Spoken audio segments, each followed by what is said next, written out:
He tested it, but One person's told me, they said, I don't know how much truth this is to it, but they said the stuff that they have inside the brick and mortar stores are different than the ones they sell in the gas station. That these are more, they know the amounts of what yeah, I mean, THC, some whatever it of is the they're gas putting in it. station products are fly by night product. You don't know what, I mean, whatever your view on cannabis, uh, the amount of psychoactive product in those, a lot of the gas station, variety stuff. Yeah, it varies from, one batch to the next. I mean, it can have the same label and have dramatically different psychoactive, I mean, it can do much, I I mean, mean, look, from, being a complete dud to being, I mean, essentially illegal if you tested it. I mean, look, I've tried them. I mean, I've had taken one and feel nothing. Take one, okay, that's fine, and then took one and I couldn't move for 2 days. It's like, this that this is not good. Yeah, there's no consistency in the product. That's one reason why I advise people to stay away from over the counter, uh, psychoactive products like Delta 8. I mean, Delta 8, if you can make it consistent, may have some medicinal value. Problem is the stuff that's out there so unregged and so, in many cases, so poorly manufactured that, it varies from being absolutely useless to being almost dangerous.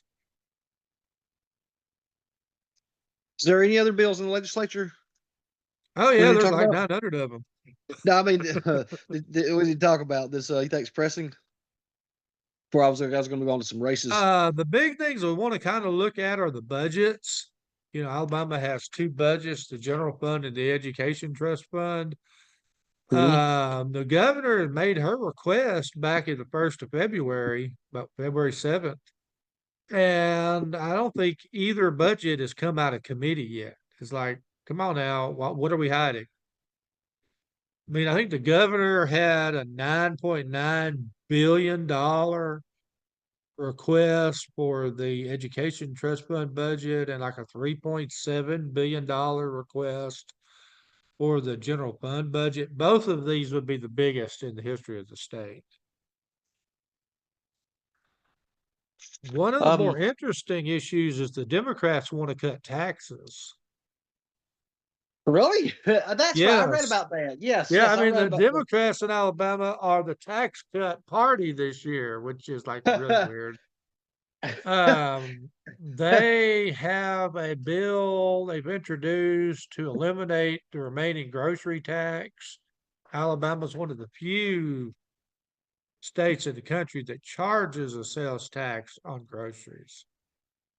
The state portion of the tax was 4%. I think we dropped it down to 3%. Uh, the bill that was introduced in the House would eventually eliminate that to zero. Um, and also the state also passed a tax cut to where if you work overtime, you're an hourly worker and you work overtime, the overtime money is exempt from taxation for Oh, Trump state still. uses. Yeah, no, I mean it's in Alabama. But now Yeah, right, yeah. that's is set to expire. So we've got to pass legislation to restore that tax cut. Otherwise, hourly workers who work overtime will experience a tax increase after June. Mm. Representative Anthony Daniels has sponsored that legislation, to make that tax cut permanent. Well, I mean, I guess I got to give our state Democratic leaders some props there. They pay so much lip service to champion the poor and working class that they actually stepped up And to then try they're to. raising the taxes every time you turn around. But in this case, it's the Democrats who want to lower taxes And it's the Alabama Republicans that appear to be balking. I mean, Ah, I why, don't know why we have to, oh, we have more revenues. Let's raise the education trust fund budget to 9.9 billion. It's like, hey, you had the biggest, I think it's what it 9.35 billion or something this year, which is the biggest it's ever been. Why not freeze that at like 9.5 billion and that frees up $400 million in tax cuts? But again, this is, I'm a simple country reporter and I'm not smart enough to be telling our legislators what to do. But that's how I'd handle it. I mean, that's going to get you a lot more favorability right there. A $400 million tax cut, which I mean, I don't know how much it's going to affect everybody, but that sounds so good, man. Anytime you cut I mean, any type our of tax. reserve, we've got reserve fund after reserve fund and they're all full. I mean, we've brought And it I up. guess theoretically you could create another $400 million reserve fund, but just because you have money doesn't mean you have to spend every dollar that you have coming in. Now, one thing that's hanging over their heads is the Doge. Um, the federal government, for the first time in like 20 years, is actually paying attention to where their money's going and how it's spending it. And when the, assuming the Congress is actually serious about cutting its budget, how much of the money that the federal government sends to states like Alabama is going to get cut in the coming cuts at the federal level?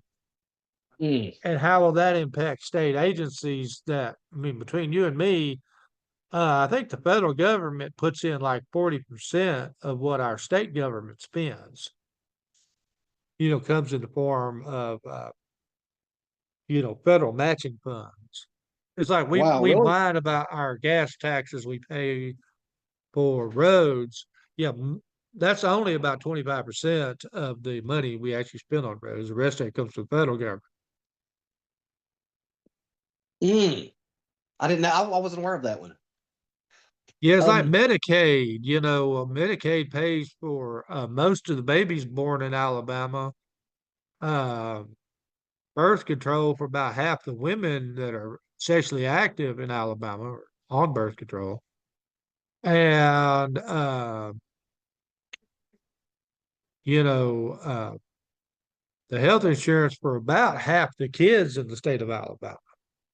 Now, sometimes the parents put in a little check to all kids, but yeah, that doesn't come anywhere near the cost of the program. And the federal government did take care of a lot of that, and then they moved some of it back to the states.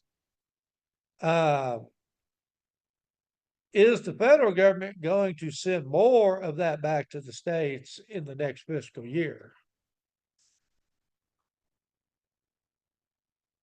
I mean, I'm all for cuts and downsizing the federal government, but if you're the state government, you've got to be aware that you do get a lot of subsidies from the federal government that might decrease somewhat going forward, or might not. We just don't know because the federal government hasn't passed a budget. so it looks like indications Tubby's gonna run for governor. What's that gonna do with Ainsworth? Is he gonna go for that Senate seat? If I was Ainsworth, I would not take on Tommy Tuberville directly, assuming Tuberville does run. I talked with Tuberville last Wednesday, Wednesday before last, and he told us that he's talked with his family about running for governor and that he's praying on it. But whatever he does, he wants it to be the best, best for the people of Alabama. I mean, there Um, ain't nobody come within 40 points of him in the Republican primary, I don't think. I mean, it sounds to me like Tuberville is running. If Tuberville runs, he'll be a very potent character. Now, I'm getting early words from the Ainsworth camp that they are not intimidated by Tommy Tuberville's name recognition, his popularity, or his money, and that if Hell. Tuberville gets in it, uh, it's going to be a hard fought campaign. And I'm Oh, hearing reports Ainsworth might go negative on Tuberville. yeah, but there's a lot Again, of this is stuff in not there. direct. This is through the gossip circle. And it's like, as a Ainsworth ain't reporter, exactly clean. I mean, to have a wide open governor's race where we don't have a locked in incumbent like we've had the last two governors race or last three governors races would be a really cool change.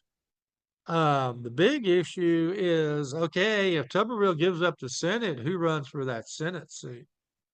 I mean, to me, a Senate seat, man, open. I mean, one of these guys, why are people not licking their chops on that? I mean, uh, I mean, if Tuville don't, I mean, if Ainsworth don't get in it and Marshall don't get in it, I mean, God, that's just like a Yeah, sitting out I'm there. kind of thinking that if Ainsworth and Tuberville are facing each other off in the governor's race and the Senate race is open, I'm thinking, some very influential people will go to Steve Marshall and say, Steve, we need you in the Senate. Now, obviously, they don't want him to challenge Tuberville, but yeah, I don't think they're going to open that up to like a battle royal where there's 15 candidates you've never heard of running for U.S. Senate in Alabama. Okay, so you But I think mean, they'd go to I've Marshall? heard that